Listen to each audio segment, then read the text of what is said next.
Welcome to Ravi Sir Super 50 YouTube channel. From today onwards, means 12th of October onwards, I will going to take mock interviews of RRB Scale 1. Side by side, Scale 2 and Scale 3 interviews is also going on. But this recording is for RRB PO Scale 1 interview. One of my UP student filled the form from MP. Okay, and just take help from that video. If you want to take mock interview from Ravi Sir Super 50, my number is 7503235358. Okay, I will upload the mock interviews, not feedback, because I will give the feedback individually to the each and every students. You will take help from that mock. It will be very beneficiary for you. And check my YouTube videos, community sections for more questions.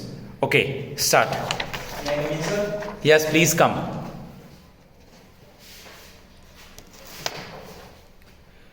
Okay, very good morning, Vishal. How are you? Very good morning, sir. I am fine, sir. Please have a seat. Thank you, sir. Okay, first of all, you are here for RRB interview. Yes, sir. We will move to the introduction later on. First of all, tell me about the things of 2nd October 1975. On 2nd October 1935, RRB formation was done, and as we know that RRB was formed on that day, so I will talk about the history of RRB. What is the importance of 2nd October? So the Gandhi Jayanti, the birth of our Mahatma Gandhi was. Okay, introduce yourself. Introduce yourself. So thank you for giving me this opportunity. My name is Vishal Dubey. I have completed my graduation from Dehran Academy of Management Studies. My father name is Mr. Jawahar Dubey. He is a contractor, and my mother name is Mrs. Mamta Dubey. She is a homemaker. My hobby is singing and listening music. Okay, Vishal. How many RRBs in Madhya Pradesh? So there are total 2 RRBs. Name that 2 RRBs. So Madhyanchal Gramin Bank and Madhya Pradesh Gramin Bank. If you remember the sponsor bank's name of that RRBs? So the sponsor bank of Madhyanchal Gramin Bank is State Bank of India, and the sponsor bank of Madhya Pradesh Gramin Bank is Bank of India. Okay. Recently, in this means in this year there is an election. Yes, sir. MP में भी election है क्या? Yes, sir. अभी वहाँ का CM कौन है? Sir, Mr. Shivraj Singh Chauhan. Governor कौन है वहाँ का? Sir, Governor. Sorry, sir, I don't remember. कोई बात नहीं. वहाँ का एग्रीकल्चर मिनिस्टर का नाम पता है क्या? Yes, sir. Sir, Mr. Kishan Rao. Kishan. Mister Kishan Rao. Yes, sir. ठीक है. विशाल, आपने सुना होगा कि बहुत न्यूज़ में रहता है Kisan credit card, Yes. KCC. तो केसीसी को आप मुझे ब्रीफली बताइए as a common man, KCC के बारे में मुझे क्या बताना चाहेंगे? तो Kisan credit card basically government of India की एक स्कीम है, जिसके तहत क्या होता है कि जो फार्मर्स होते हैं वो एक शॉर्ट लोन ले सकते हैं अप टू 3 लाख तक के अमाउंट्स का। और बेसिकली जो केसीसी होता है केवल फार्मर्स के लिए ही होता है, जो कि उनके लैंड होल्डिंग्स के बेसिस पे उनको दिया जाता है कि उनकी जितनी लैंड होल्डिंग्स होगी उस बिहाफ पे उनको एग्रीकल्चर के लिए या उनको फार्मिंग यूनिट्स के लिए जो भी लोन होगा वो उनको दिया जाएगा केसीसी के तहत, जिसका रेट ऑफ इंटरेस्ट बहुत ही कम 7%। उनको कुछ मॉर्गेज भी रखना पड़ता है क्या? सर, इसके अगेंस्ट में मॉर्गेज नहीं, उनके लैंड की जो मेजरमेंट है उस हिसाब से उनको लोन दिया जाता है। केवीपी क्या होता है, किसान विकास पत्र? किसान विकास पत्र सर बेसिकली अगर हम बात करें एक सेविंग सर्टिफिकेट है जो कि इंकरेज किया था फाइनेंशियल इंक्लूजन बढ़ाने के लिए, जिससे कि पर्सन अपने सेविंग्स की हैबिट को थोड़ा सा बढ़ा सके।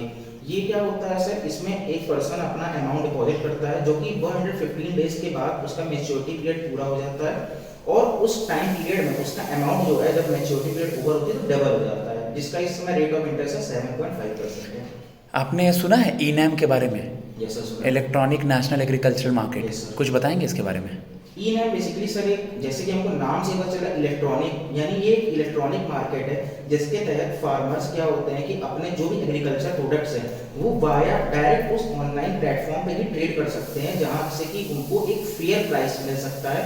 जो कि बीच में सर ऐसा होता है ना, जो इंटरमीडियरीज होते हैं तो उनको बहुत ही कम प्राइस देते हैं, तो सर उनको एक फेयर वैल्यू मिल जाती है डायरेक्ट उस पर ट्रेड करने से। ओके, जैसा कि आपने सुना होगा कि अभी कुछ दिनों पहले इंडिया में G20 बड़े न्यूज़ में था। हाँ सर। ठीक है, उसके लिए एक स्लोगन बहुत पॉपुलर था। Yes sir. वो स्लोगन याद है आपको? Sir, Vasudhaiva Kutumbakam, one earth, one family, one future. Okay, अगला जो G20 होगा यस सर। उसके बारे में मुझे बताइए। और इस बार G20 में कोई एक नया मेंबर भी शामिल हुआ है। हाँ सर, तो अभी सर सबसे पहले बात करें G20 में एक नया मेंबर तो अफ्रीकन यूनियन शामिल हो गया है। तो अब सर ये होगा G20+1। उसके बाद अगर हम बात करें G20 की नेक्स्ट प्रेसिडेंसी, तो सर वो ब्राज़ील के हाथ में है इस बार ब्राज़ील होस्ट। मोदी जी ने इसका बटन किसको दिया था? सर क्या नाम है उनके प्रेसिडेंट का? प्रेसिडेंट लूला डा सिल्वा sir. Lula da Silva. Very good. अभी रिसेंटली आप बीबीए के स्टूडेंट्स हैं, यस सर। इकोनॉमिक्स का एक नोवेल दिया गया है, उनका yes, नाम याद है क्या, या फील्ड याद है कुछ भी? अभी जस्ट रिसेंटली दिया गया, अगर नाम नहीं याद है नो इशू, आप देखिएगा कुछ अगर इसके बारे में याद है। सर एग्जैक्टली मुझे याद नहीं आ रहा, बट हाँ मैंने पढ़ा है, उसको मैं बाद में देखूंगा जरूर। मतलब पर्पस भी नहीं याद आ रहा है किसके लिए मिला है? नहीं सर अभी नहीं याद आ रहा। कोई बात नहीं। आप मुझे बता दीजिए विशाल कि मध्य प्रदेश में कुल कितने डिस्ट्रिक्ट्स हैं? सर टोटल इस समय हमारे पास 55 डिस्ट्रिक्ट है, जिसमें कि सबसे लेटेस्ट सर 55 नंबर 54 नंबर पे नागदा और 53rd नंबर पे माऊगंज डिस्ट्रिक्ट अभी बना है सर। ओके, आप कानपुर से हैं। जी सर। कानपुर में क्रिकेट का स्टेडियम है, क्योंकि अभी वर्ल्ड कप चल रहा है, उस क्रिकेट स्टेडियम का नाम बता दीजिए। सर दैट स्टेडियम है green park stadium. Green park stadium Yes, sir. उसका नाम है। Yes sir. ओके, पापा बिजनेसमैन हैं? सर कॉन्ट्रैक्टर है सर। पापा कॉन्ट्रैक्टर हैं। ओके, सिडबी के बारे में कुछ बताएंगे? Okay so SIDBI is small industrial development bank of India. तो सिडबी बेसिकली क्या करता है, जो हमारे एमएसएमईज होते हैं, जो लाइक स्मॉल स्केल पे जो इंडस्ट्रीज होती है, उनको लोन प्रोवाइड कराने का काम सिडबी का होता है सर। हेडक्वार्टर कहाँ है सिडबी का? सर हैदराबाद। लखनऊ में है हेडक्वार्टर सिडबी का। Sorry sir. कोई बात नहीं। विशाल, आप मुझे बता दीजिए कि फिलहाल अभी हाल ही में मॉनेटरी पॉलिसी लाया गया, यस सर। इसमें रेट अनचेंज थे, Unchanged। तो सीआरआर और एसएलआर कितना है अभी? तो सीआरआर तो सर 6.5% है, और सीआरआर और सर एसएलआर, सर सीआरआर 4.5 है सॉरी, पर एसएलआर सर 18% है। ठीक है, आप मुझे बता दीजिए, अगर आपकी पोस्टिंग हम एमपी में कहीं भी करते हैं, दूर दराज में, राजस्थान बॉर्डर के करीब, एमपी बॉर्डर पे या कहीं भी, तो आप अपने आप को कैसे मैनेज करेंगे? सर क्योंकि जब मैंने अपना फॉर्म, क्योंकि मैं यूपी से हूँ बट मैंने स्टिल एमपी से भरा था, तो मुझको ये बात बहुत अच्छे से पता थी कि लाइक मुझे ये जॉब मेरी परमानेंट एमपी में रहेगी, तो मैं इसके लिए बिल्कुल रेडी हूँ, क्योंकि मैंने एग्जाम का फॉर्म भी वहीं भरा था, मैंने ट्रैवलिंग भी की थी, तो मुझे इसमें कोई इशू नहीं थी। और वो सिटी मतलब कोई भी सिटी एमपी मुझे काफ़ी मतलब अच्छा लगा, तो मैं वहाँ पे परमानेंट रह सकता हूँ, मुझे कोई ऐसा इशू नहीं आएगा प्लेस का। You are aware with the some places of MP? Yes sir. कहाँ कहाँ का बारे में नाम जानते हैं? Ujjain, Gwalior, Indore, Bhopal, these 4 cities I have visited personally. Okay okay, very good. Who is currently the chief justice of India? Our honorable Justice D.Y. Chandrachud. ओके, अभी अचानक से रशिया यूक्रेन के बाद एक क्लैश चल रहा है दो कंट्रीज के बीच में, Yes sir. वो क्या नाम है दोनों देशों का? And फिलिस्तीन। Philistine sir. इजराइल और फिलिस्तीन। Philistine. ओके, कोई बात नहीं है। आपकी हॉबी क्या है विशाल? So singing. सिंगिंग आपकी हॉबी है? ओके, एक लाइन कुछ कोई छोटा सा गाना सुनाएंगे मुझे? Yes sir. सुनाइए। रीत की लत मोहे ऐसी लागी, ओ गई नेमत वाली, ओ बल बल जाऊं अपने पिया को, ये मैं जाऊं वारी वारी। ठीक है विशाल, आपका बहुत अच्छा गाते हैं आप विशाल, आपको इससे क्या मोटिवेशन मिलता है? सर लाइक जब भी मेरा जैसे मैं स्टडी करता हूँ या कुछ भी ऐसा करता हूँ, तो जैसे मेरा माइंड कभी लगता है कि काफ़ी थक गया, तो जब मैं ऐसे सिंगिंग करता हूँ, अपनी वॉइस को रिकॉर्ड भी करता हूँ, फिर वो सुनता हूँ, तो मुझे काफ़ी अच्छा लगता है कि हाँ मतलब मैं कुछ क्रिएटिव भी कर सकता हूँ। आपने गले में एक माला पहन रखी है, जी सर। इसका इंपॉर्टेंस बताएंगे मुझे? सर बेसिकली मैं इस्कॉन का एक फॉलोवर हूँ। इस्कॉन के follower हैं। इस्कॉन के फॉलोवर में सर मैंने वैष्णव शहर का पालन करता हूँ, जिसके तहत मुझे ये तुलसी माला धारण करना नेसेसरी होती है, तो इसके तहत कुछ रूल्स रेगुलेशंस होते हैं, उनको फॉलो करना होता है, उनको फॉलो करता हूँ। गुड। साल में हम लोग किसी एक दिन तुलसी माता का डे मनाते हैं, हाँ सर मनाते हैं। वो दिन याद है क्या? सर वो दिन नहीं, असल में क्या होता है, जो सर कार्तिक मास जो होता है सर, कार्तिक मास में तुलसी पूजा होता है, इसमें तुलसी विवाह होता है सर, उस दिन लोग तुलसी माता का फेस्टिवल मनाते हैं सर। ठीक है ठीक है। इस्कॉन के मंदिर वगैरह घूमने गए हैं आप कभी? जी जी बिल्कुल सर। किनको फॉलो करते हैं उनमें हम लोग, किनको प्रणाम करते हैं? सर श्रील प्रभुपाद जी। श्री प्रभुपाद जी को। जी, जी। ठीक है विशाल, मैं आपसे एक दो सवाल और करना चाहूँगा। जैसे आजकल होता क्या है कि कुछ स्कीम्स गवर्नमेंट से चलाई तो जाती है, सेंटर से चलाई जाती है, स्टेट से चलाई जाती है, बट उसके बारे में लोग अवेयर नहीं रहते हैं। तो सबसे पहले मुझे आप प्रधानमंत्री फसल बीमा योजना के बारे में एक दो लाइन बता दीजिए, और आप ऐसा क्या करेंगे जिससे सेंटर और स्टेट की चलाई हुई स्कीम्स आसानी से लोगों तक पहुँच जाए? ठीक है, तो सर मैं सबसे पहले तो आपको प्रधानमंत्री फसल बीमा योजना के बारे में बताना चाहूँगा। प्रधानमंत्री फसल बीमा योजना एक बेसिकली फार्मर्स के लिए स्कीम है। जब कोई हमारे नेचुरल कैलेमिटीज या फिर हो सकता है ऐसा किसी भी अनदर रीजन के फार्मर की जो क्रॉप्स है वो डिस्ट्रॉय हो जाती है, तो इस स्कीम के तहत उनको उनका जो भी लॉस हुआ होता है उस बेसिस पे उनको एक प्रॉपर जो उसका रेम्यूनरेशन है वो दिया जाता है। ये प्रधानमंत्री फसल बीमा योजना के तहत की एक स्कीम है।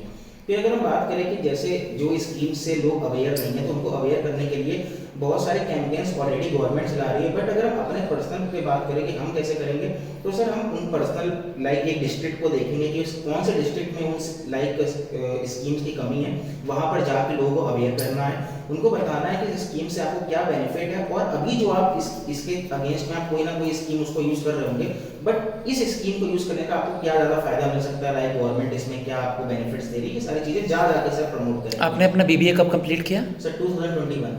2021 से फिर अभी तक बीच में आप क्या कर रहे थे? Sir preparing for banking and banking examinations. इसके पहले कोई इंटरव्यू दिया है क्या? No sir. इसके पहले कोई इंटरव्यू नहीं दिया है। Very good. लास्ट क्वेश्चन आपसे, कुछ सब्जेक्ट्स याद है कि लास्ट ईयर में क्या पढ़े थे, या फेमस चीज़ें क्या थी, कुछ टॉपिक्स वगैरह? Yes sir. क्या याद है? सर HRM पढ़ा था, ह्यूमन रिसोर्स मैनेजमेंट। हाँ। सर इकोनॉमिक्स पढ़ा था। इकोनॉमिक्स पढ़ा था। Marketing management. हाँ। Information technology. IT पढ़ा था। आर्टिफिशियल इंटेलिजेंस क्या होता है?